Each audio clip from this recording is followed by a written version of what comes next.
on DC News Now.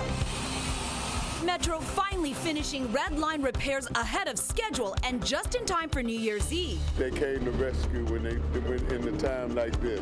The reaction from riders. The Powerball jackpot could make someone a multi-millionaire for 2024. We find out what locals would do with all that cash. Tackling holiday debt, the 9 tips to start paying off what you owe right now.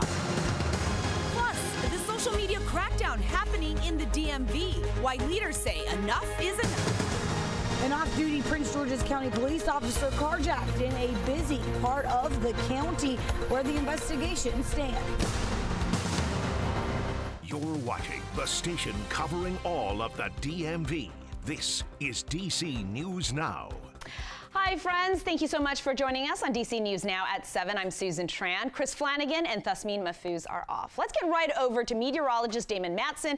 He is tracking the details for these final days of 2023. And Damon, for the most part, I think we're ending the year on a pretty calm note. Yes, for the most part. And that's what we're aiming to try to have around here as we get into this weekend, the last couple of days of the year. Can you believe it, folks? Now, out there on this Friday evening, going into Friday night, though, this is one of the hiccups that Mother Nature is trying to throw our way. We've had clouds across the area all day long, but it's been dry. Well, a weakening disturbance that is passing through that created the clouds, well, it's finally sparking up a little bit of light rainfall. See that stretching here across northern Virginia from Culpeper to Manassas up into D.C., Montgomery County in Maryland. Yes, just a heads up, folks. If you are going to be heading out, you are going to likely run into just a little bit of light rain, some sprinkles, so not a bad idea to grab the umbrella. There's the low pressure center I was talking about. Again, that is slowly departing to our east, and as that pulls away, we will quickly see the stray showers come to an end, but not at least in the next few hours. Plenty of clouds. Those stray showers will continue to stick around into the night, 10, 11 o'clock. We have that possibility of some light rain before things start to dry out for many of us heading into the weekend. The one exception, though, to that is the fact that there will be mountain snow showers taking shape tomorrow across the mountains of western Maryland and West Virginia. We are likely to see almost a few inches of snow accumulation, which has prompted this winter weather advisory for Garrett County out there on Saturday. So we have the rain showers, we have some mountain snow showers on the way. When do we go totally quiet across the entire area once again? We'll have a full look at your forecast coming up here in just a bit. Damon, looking forward to that. Thank you.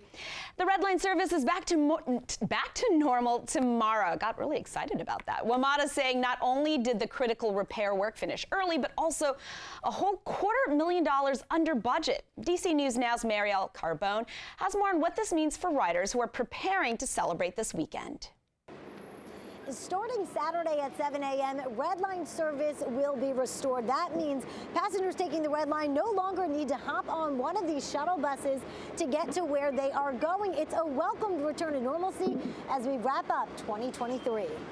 13 days after launching the shuttle bus service, Metro's Red Line train service will return. I'm really glad to hear that. It adds like another 15 minutes. Lori Wilburn commutes in from Reston. And while the transition from train to bus was hectic at first, only confusing because I didn't pay attention when they handed out those flyers the week before saying this is what's going to be happening with the Red Line. She says overall the service was fine. I haven't had to wait. It's been completely fine. Metro spent nearly 2 weeks repairing deteriorating concrete beams and upgrading infrastructure along the Red Line, which shut down service.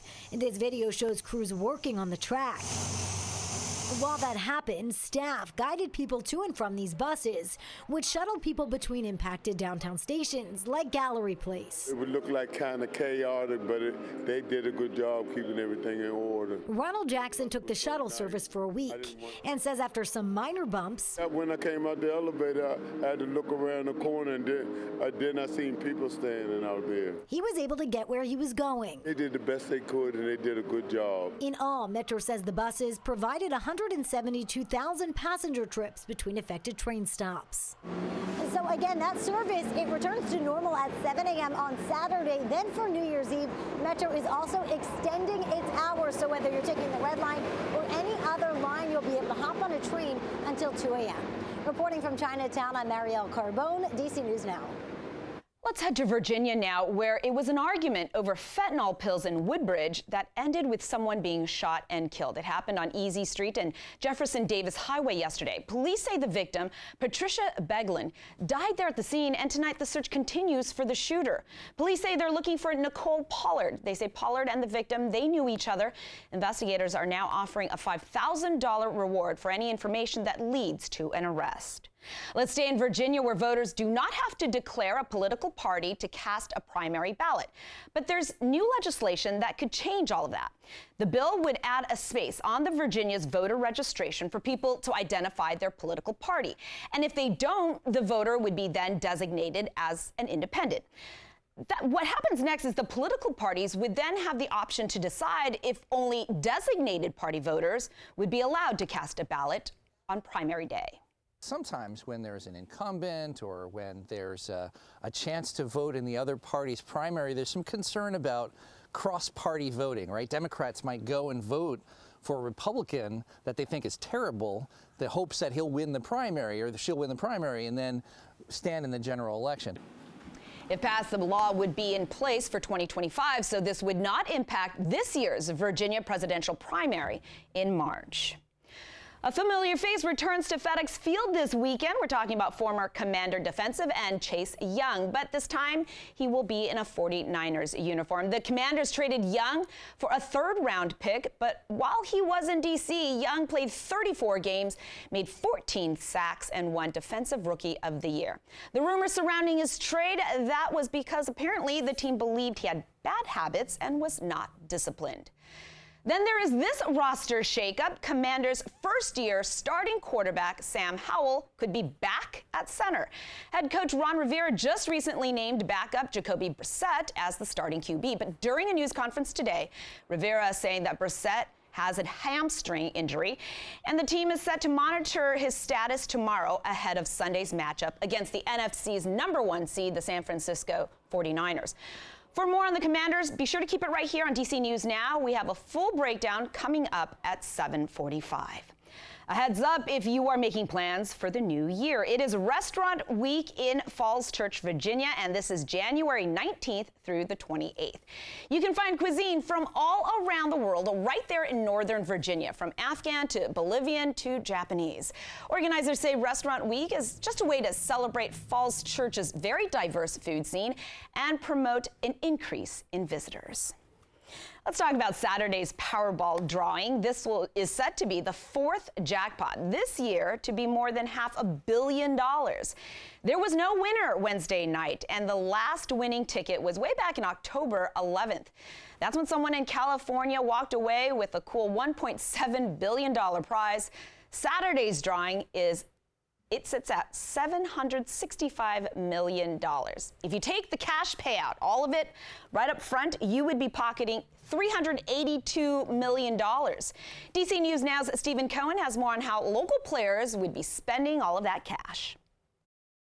The Powerball jackpot this weekend, $750 million, or a cash payout of almost $300 million. Winnings that barber Jeffrey Lopez would spend to take care of family, launch some small business ventures, and I would donate some to church. It's a lot of money. You can't go wrong with all that money, you know. Billy Hennigan just started a heating and cooling business. If he wins the Powerball drawing, My mom's husband's dying, actually. He has pancreatic cancer, so I'd probably buy a place on the island and let him live his life there. And Hennigan says he would pay off family debt, donate to charity, and I'd live the life. I'd check off every box that I've ever thought of. High school student Dylan Bamfo has it all figured out. I'd save a lot of it, invest a lot of it, buy a whole bunch of things I'd like to buy. And for this college student here in Maryland from his native El Salvador, firstly, I'd probably invest in the local soup kitchens, you know, like the Reach Shelter in Hagerstown. I've been volunteering there since I was about 10.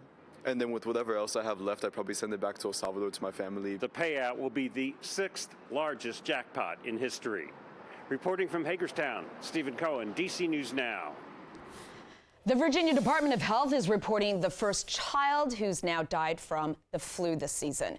The agency says the child was between 5 and 12 years old and from the Eastern Shore. Health officials are reminding everyone the best way to stay healthy right now is to get a flu shot. And in the Commonwealth, only 27% have been vaccinated. It is absolutely not too late to get a flu vaccine. We always say as long as flu is spreading, it is worth it to get a flu vaccine. We did see in the Southern Hemisphere during their flu season this year that the flu vaccine was fairly effective in preventing the circulating strains. And unfortunately, CDC did report last week that vaccine uptake in the United States is lower than it was last season. Virginia health officials say emergency departments and urgent care centers, they're seeing a 7% increase in people coming in with flu-like symptoms in just the last week alone. But the flu isn't the only concern in Virginia. Health officials say they're also seeing an increase in people with COVID, and 4 patients have since died since early December. Doctors say that the new strain is more contagious but does not appear to cause more severe illness. Stay home when you're feeling sick. I know it's really hard to stay home when there's all of these social obligations. Incredibly important to not share viruses instead of what the things we would rather be sharing. Doctors are recommending, though, everyone get tested if you have symptoms that include chills, fevers, and aches.